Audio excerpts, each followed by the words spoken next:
So இன்னைக்கு வந்து பாத்தீங்கன்னா அவர் என்ன ஒரு கோட்பாடு வைக்கணும், தொண்டர்கள் எல்லாருமே என்ன நினைக்கிறாங்க அப்படின்னு பாத்தீங்கன்னா, அவர் வந்து தனியா வெளியே வரணும், அந்த ஒரு கட்டமைப்புக்குள்ள இருந்து வெளியில வந்தா அவருக்கான ஒரு பெரிய ஸ்பேஸ் ஓப்பன் ஆகும் அப்படின்றத வந்து தொண்டர்கள் மத்தியில ஒரு பெரும் எதிர்பார்ப்பா இருக்குது. இதே பாத்தீங்கன்னா இப்ப டெல்லியில என்ன பேசியிருப்பாங்க அப்படின்னு சொன்னா, கட்சியை வளர்க்கறதுக்கான ஒரு ஸ்ட்ராட்டஜி கூட கொடுத்துருக்கலாம், இல்ல அடுத்த கட்டமா அவரை மினிஸ்டர் கொண்டு போகலாம். ஸோ இப்போ மினிஸ்டர் போயிட்டாருன்னா அடுத்து என்ன அவருக்கு ஒரு மக்கள் தொண்டர்கள் மத்தியில என்ன ஆயிடும்னா, ஒரு 10ஓட 11 பார்க்க ஆரம்பிச்சிருவாங்க. மினிஸ்டர்னா அவர் தமிழ்நாட்டில் பெருசா போக்கஸ் பண்ண முடியாது, பிஜேபியை வளர்க்கறதுக்கான ஒரு வாய்ப்பு இருக்காது. ஏன்னா நீங்க பிஜேபி இப்போ வந்து 2.97%, 22% ஓட் பேங்க் இருக்குன்னு சொல்லி சொல்றாங்க.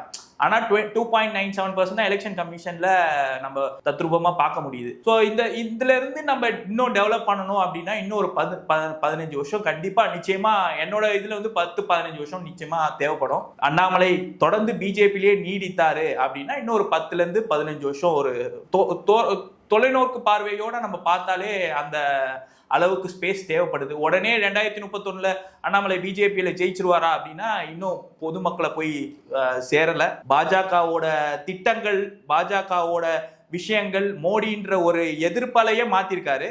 ஆனா அந்த மோடின்ற கதாபாத்திரம் இன்னும் தமிழ்நாட்டில் ஏற்றுக்கொள்ளப்படவில்லை அப்படின்றது என்னோட சிறிய ஒரு மனநிலை இருக்குது. அது வந்து தொண்டர்கள் மத்தியில நம்ம வந்து சொல்லும் போது அது ஒரு எதிர்ப்பாகவும் மாறும் சில நேரத்துல. சோ இது வந்து சில அண்ணாமலைக்குன்ற ஒரு கேரக்டருக்கு வந்து மக்கள் பாஜகனா அண்ணாமலை அவர் வந்ததுக்கு அப்புறம் தான் மாறி இருக்கு. நான் சொல்லல, பத்திரிகையாளர்கள்ல இருந்து இன்னைக்கு திமுக காரங்களே வந்து கேட்க ஆரம்பிச்சிருக்காங்க, சகோதரி அண்ணாமலை வரமாட்டாரா, அண்ணாமலை பேசின என்னத்துக்கு விஜய்க்கு வந்து எதிர்க்கு கவுண்டர் கொடுக்கறதுக்கு விஜய்க்கு யாருமே இல்லையே, இப்ப கேள்வி கேட்கறதுக்கே ஆளே இல்லையே அப்படின்ற மாதிரி ஒரு மனநிலை உருவாகி இருக்கிறத நம்ம நிச்சயமா பார்க்க வேண்டும்.